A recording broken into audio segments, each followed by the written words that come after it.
My fiancée chuckled at the idea of a prenup and declared, "You either take me as I am or we're done." I calmly responded, "All right." Then I contacted the wedding coordinator and called off everything. She realized it when she arrived for her final dress fitting, only to find the shop empty. Hey viewers, quick note. Only 8% of you are subscribed, and the channel's growth is stalling. If you're enjoying these stories, hitting subscribe would really help us keep going. Thanks. I'm David, 38M, sitting in my home office while my ex-fiancée leaves frantic voicemails. This all went down 5 days ago, and I'm still wrapping my head around how quickly things fell apart. On Monday afternoon, I was going over contracts when my attorney, Jennifer, called. "David, the prenup's ready to sign. It's clear, protects your company and house, exactly as we discussed." Some context: Rebecca, 31F, and I had been engaged for 8 months, dating for 2 years. She moved into my place last year when her lease ended. It felt like the natural step. I run a construction firm, built from scratch over 12 years, now valued at about $2.3 million, plus my home and investments. The prenup was simple. My business stays mine. The house I owned before meeting her stays mine. Her assets stay hers. If we divorce, she'd get fair support based on how long we were married, but no claim to what I built pre-relationship. Sensible and fair. Thanks, Jennifer. I'll bring Rebecca tomorrow to go over it. That night I cooked dinner, salmon, her favorite. Kept the mood light, poured some wine. Rebecca, Jennifer finalized the prenup.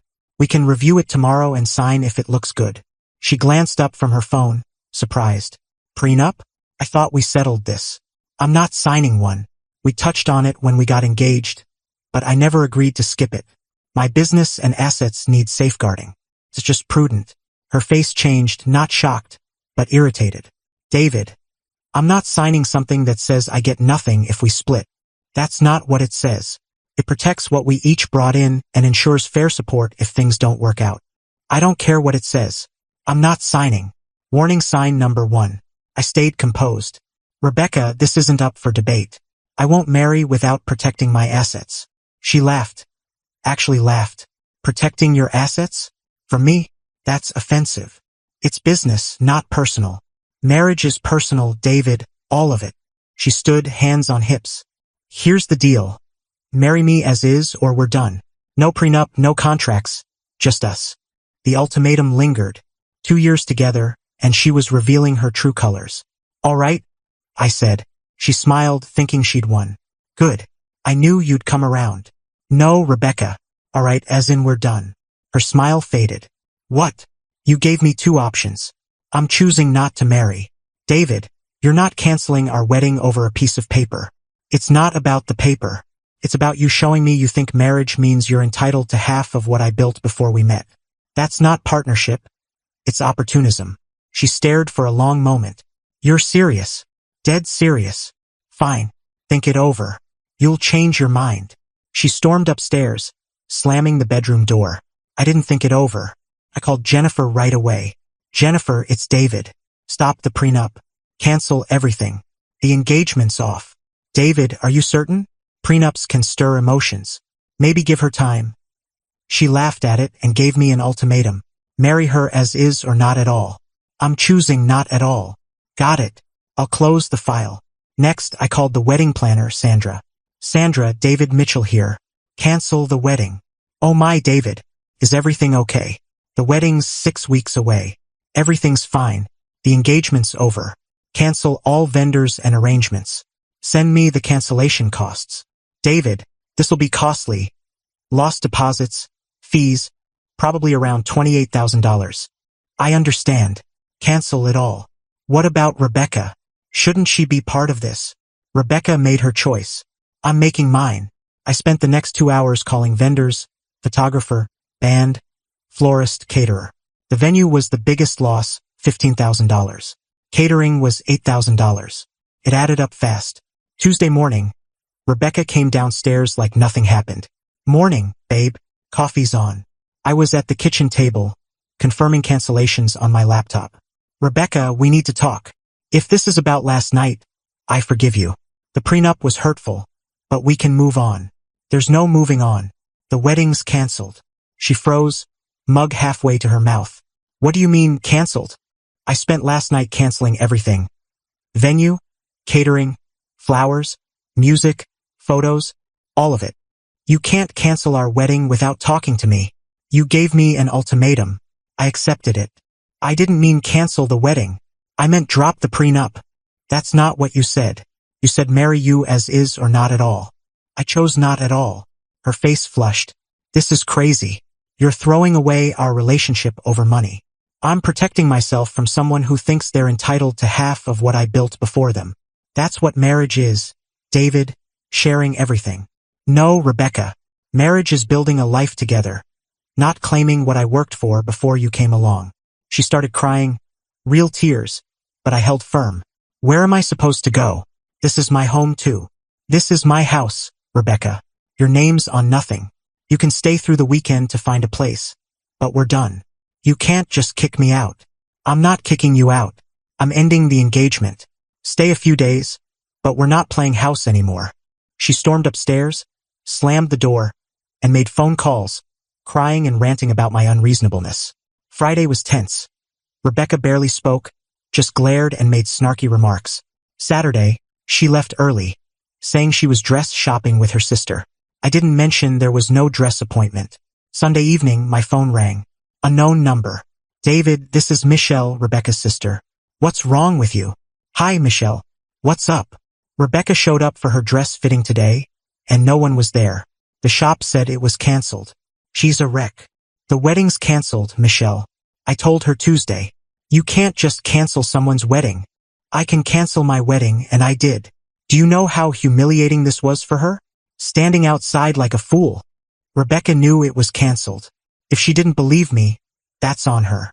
She thought you were bluffing. I don't bluff, Michelle. You're ruining her. She's been planning this for months. She ruined it herself by refusing the prenup and giving me an ultimatum. That prenup was a slap in the face. I'm protecting 12 years of work from someone who thinks marriage means claiming half of it. Michelle hung up. An hour later, Rebecca came home, sobbing. The shop was closed. No appointment. I looked like an idiot. I told you the wedding was canceled, Rebecca. I thought you were being dramatic. I thought you'd come around. I did come around to my senses. That's why we're not getting married. Update 1. 2 weeks later. The past 2 weeks have been a whirlwind of guilt trips and drama. Thanks for the support. Good to know I'm not crazy for protecting my assets. Rebecca moved out the following Tuesday. Her parents showed up with a U-Haul acting like I was the bad guy. Her dad tried to strong-arm me. David, you're making a huge mistake. Rebecca's a great woman.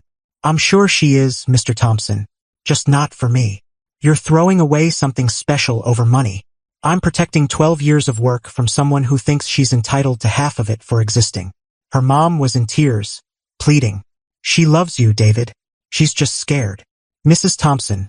Scared people don't laugh at reasonable requests and issue ultimatums. They talk and find solutions. Rebecca tried one last tactic while packing. David, I'll sign the prenup. Let's just delay the wedding a few months and... No, Rebecca. Why not? I'm giving you what you wanted. Because you're only offering now that you've lost everything. Your first reaction was to demand half my life's work. That shows me who you are. People mess up. I was emotional. Emotional people don't laugh at their partner's concerns. Entitled people do. She left crying. I felt bad for a moment, then remembered her laughing at the prenup. The financial hit. $28,000 in cancellation fees and lost deposits. Pricey lesson, but cheaper than a divorce. Socially, I lost some mutual friends who think I'm cold. Kept the ones who get that protecting your work isn't selfish. The next Wednesday, my business partner Mike called. David, heard about the wedding. You good. Better than good, Mike. Dodged a disaster. Rebecca seemed nice, though. She was nice when things went her way. The prenup showed me what happens when they don't. $28,000 to prove a point is steep. $28,000 is nothing compared to losing half my company in a divorce. Thursday, Rebecca's friend Sarah called. David, Rebecca's a mess. She's at her parents', crying nonstop. I'm sorry she's hurting, Sarah. But she chose this. Her choice? You canceled her wedding. After she refused the prenup and gave me an ultimatum. That prenup was insulting. She felt you didn't trust her. Trust isn't the issue. Smart business is. I don't trust anyone with my financial future. That's why I have insurance and lawyers. Marriage isn't a business deal. Parts of it are, Sarah, money, property, legal obligations. Rebecca wanted the benefits without the protections. The best part? My sleep's been amazing. No more quiet worry about Rebecca's comments on our money when discussing my business. No more wondering why she was so curious about my financial records. Update 2. 1 month later, just when I thought the chaos was over, Rebecca pulled one last stunt. Last week, my bank's fraud team called. Mr. Mitchell, this is Janet from First National. We've detected suspicious activity on your accounts. What kind? Someone tried to add an authorized user to your checking account 3 weeks ago.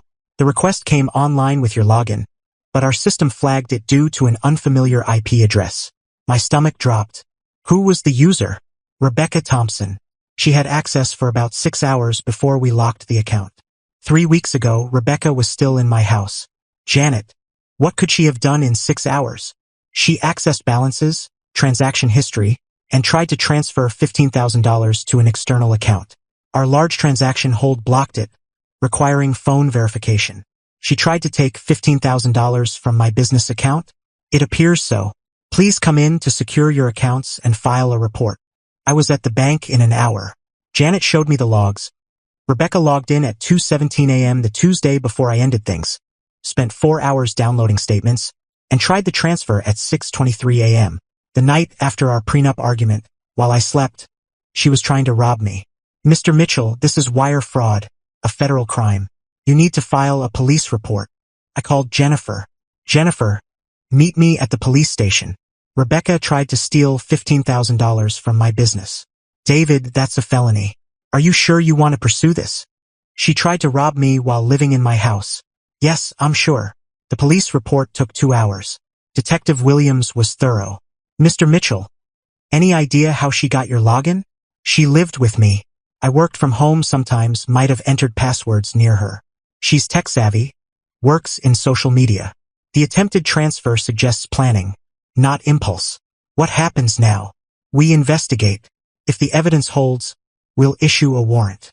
Friday, I changed all passwords, closed old accounts, opened new ones. The bank's cybersecurity team added extra protections. Saturday, Rebecca called. First time since she left.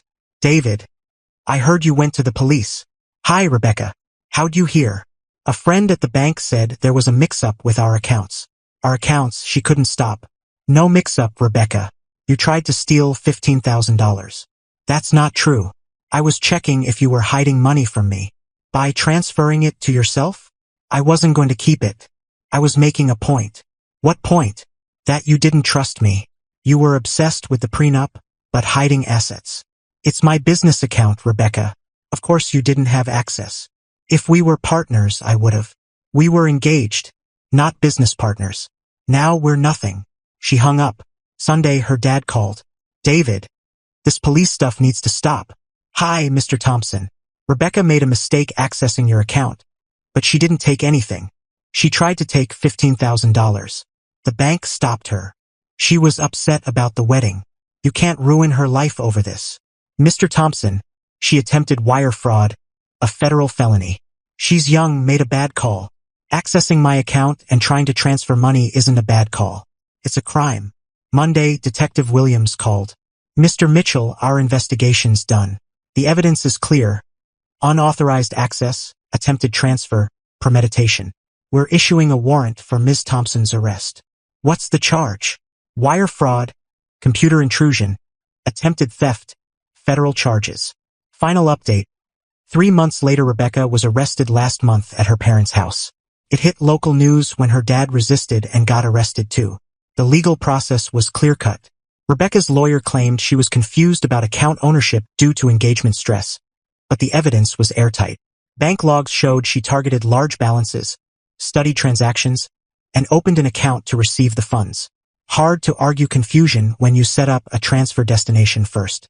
Rebecca pled guilty to avoid trial, getting 2 years probation, restitution to the bank for investigation costs, and a felony record that'll stick. Her parents blamed me until the sentencing. Mrs. Thompson called the day before.